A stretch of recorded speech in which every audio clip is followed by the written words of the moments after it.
Welcome back to the Luke Martin Show. Now we're going to continue our senior interviews segment, and with me to continue on this segment is Columbus East running back Damon Megerle. He is a fourth-year senior here at Columbus East High School, and finally gets his time to shine this year as he was behind Jamil McLaurin for a couple of years at the running back spot. You also probably know him from playing defense a couple of years as well. But Maggie, thanks for taking time. Before we really talk about football, talk about just your overall school experience here at East, and just going for your first 3 and almost through your 4 years. It's a good experience. You know, we got these teachers. They know what they're doing for the most part. You know, this is really good, nice environment. Teachers aren't too strict, and I know that a lot of North kids have transferred because they don't really like their structure, and obviously East structure is pretty successful. And talk about, you know, we get to do a great thing called senior projects here at Columbus East High School. What's your senior project, and basically what is the importance of your senior project? Well, I'm learning sign language, and I'm going to teach it to children at Foundation for Youth, and we're going to learn poetry through sign language. And it's nice because it gives it more of emotion to sign language. And sign language is good because some people have issues where they can't remember phrases. Like they'll be like, oh, good, and they can't think of the word for it. And if you know sign language, sometimes that helps you get what you're trying to say through because it's 2 different parts of the brain. And so that's the importance of that. Well, and now let's talk about football. And obviously you've been behind Jamil McLaurin for the running back position for the past couple of years. For you, knowing that probably you enjoyed playing running back the most, yeah. Was it really hard for you to knowing that you were just waiting for your moment, and this year you've exploded into the spotlight shortly? So how was it knowing you knew you were a pretty good running back, but to have to wait and let Jamil play through? I mean, it was pretty hard, you know. It always was nice to give Jamil competition in practice because it made him get better because he had to play to keep his spot. And seeing that in my sophomore year when he got hurt, I got a chance to get varsity time.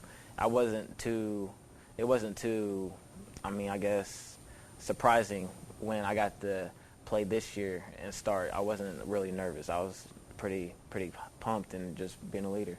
And talking about this year, you know, running game has been very explosive this year. You know, not a lot of people thought, you know, Gunner obviously gets a lot of the attention because, you know, the Kiel name. Did that really motivate you anymore, knowing that you heard people talking about Gunner Kiel, that, you know, the explosive wide receivers and the offensive line very good, but it seems like people forgot about you at the running back position. So did that sort of say, you know what, that's fine, but, you know, I'm going to make a statement for myself this year? Oh, no. I was just playing to help our team win. And, I mean, if there's a hole, I'm going to take the hole. It's not like I'm just going to not run that hard just so Gunner can, you know, keep the shine. I'm just playing. I don't even care about the shine, really. Exactly. And now looking through this year, what do you think about these teams so far? Obviously, you guys get some impressive wins. You beat North, you know, come from behind victory.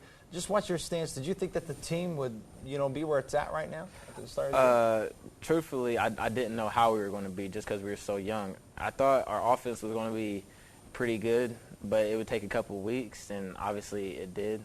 And then our defense, I knew they were going to be kind of slow, but it's going to take some time, and they're steadily progressing. So it's at the point I thought it'd be. And talk about playing for Coach Gaddis. You know, Coach Gaddis, he's about to pick up his 200th victory.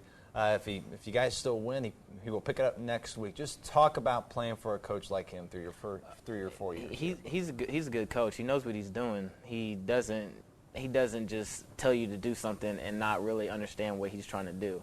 He knows about probably every aspect of the game. He knows what the defense is probably going to try to do and what the offense needs to do and what the defense thinks you're going to do. So he already plans ahead on what we're going to do because the defense is already trying to guess what we're going to do. Like he thinks way ahead of the game.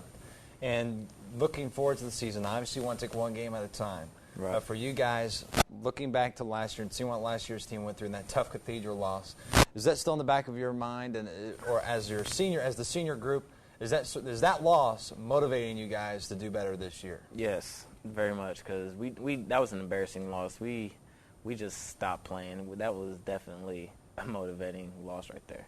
And going for 6 straight Hoosier Hills Conference title, you have won a Hoosier Hills Conference title each year, so no doubt about it. Beating all these teams coming up here is a huge key. What does that mean for you if you walk out of here at Columbus East and say, hey, we won a Hoosier Hills Conference title every single year you played football? I mean, it means we're champions, really, for our conference. It means we're the most elite team and one of the most elite teams in the Indiana State. That's basically I mean, good to know. And talk about this year, pretty breakout year now. What's your stance after college? Do you sort of want to not want to play Division I football, I would say, go away from that, or what's your plans after college, basically, right now? Just after high school. After high school, not after college. After high school. I was checking. After high school, I'm going to go to college. But I mean, if I get a scholarship for football, I'm gonna take it. But I mean, if I don't get a scholarship for it, I'm not going to complain. I mean, it'd be nice to, play football in college. But if they don't want me, I won't. I'm not going to cry. Well, obviously, we want to thank Maggie for his time. If you're a college out there watching, you need to offer this guy as one heck of a running back. Maggie, thanks for your time, buddy. Thank you. Take care. We'll be back with more here on The Luke Martin Show.